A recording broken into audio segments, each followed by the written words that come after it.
له وأشهد أن لا إله إلا الله وحده لا شريك له محمدا عبده أما بعد. So we have arrived towards the end of the book now. The last section that we did was regarding how the mimbar was made for the Prophet sallallahu alaihi wasallam, and the story of the palm tree that wept after the mimbar was made. And also we mentioned about Attab ibn Asid, how the Prophet sallallahu alaihi wasallam had left him in charge of Mecca as he went to Hunain, or as they departed, or maybe after they returned, as some of them said. And I mentioned we'd look at his biography. I had a look in Al-Isabah of Al-Hafiz ibn Hajar, but there isn't actually a lot of detail regarding Attab ibn Asid. It is mentioned that he lived through the Khilafah of Abu Bakr as-Siddiq and perhaps into the Khilafah of Umar ibn al-Khattab radiyallahu anhu. And in some of the narrations they mention that he was in his early 20s when the Prophet sallallahu alaihi wasallam left him in authority. But there isn't actually much of a detailed biography regarding him or his background or any other further details of any specifics mentioned in his biography. And then all it is what we mentioned last time, that Al-Hafiz ibn Hajar said, Aslama yawm al-Fath, that he accepted Islam on the day of the conquering of Mecca.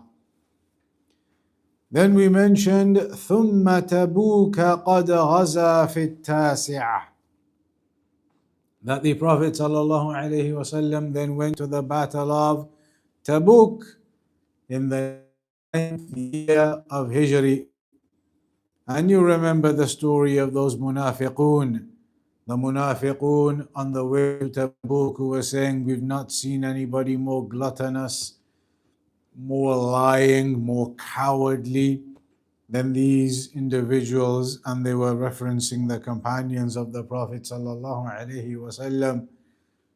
And so the revelation came exposing their affair.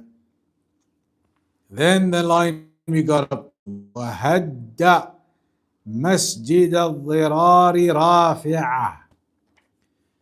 So this section is now talking about how the Prophet sallallahu alaihi wasallam had Masjid al-Dhirar destroyed. And the story regarding Masjid al-Dhirar is that some of the munafiqun in Al-Madinah, they were planning and plotting against the Prophet sallallahu alaihi wasallam, and they required a base, somewhere where they could gather, they could meet against the Muslims.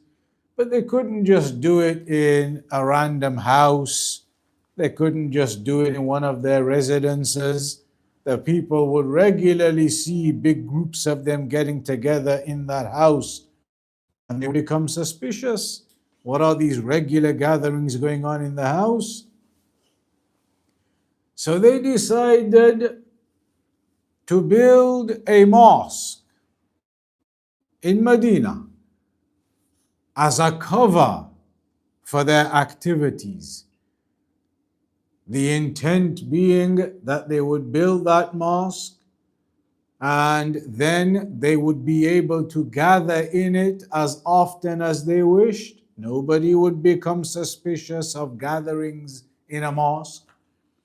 If people saw that regularly there are sittings going on, there are gatherings going on, people coming in, meetings, they wouldn't be suspicious. They would say it's a masjid. It's a masjid. People go in, they sit together, maybe they study, maybe they have a meeting. It's a masjid. There wouldn't be any suspicion as opposed to a house or a residence. If all the neighbors regularly see gatherings and meetings going on in there, they may become suspicious. What are you doing with all these regular meetings and gatherings?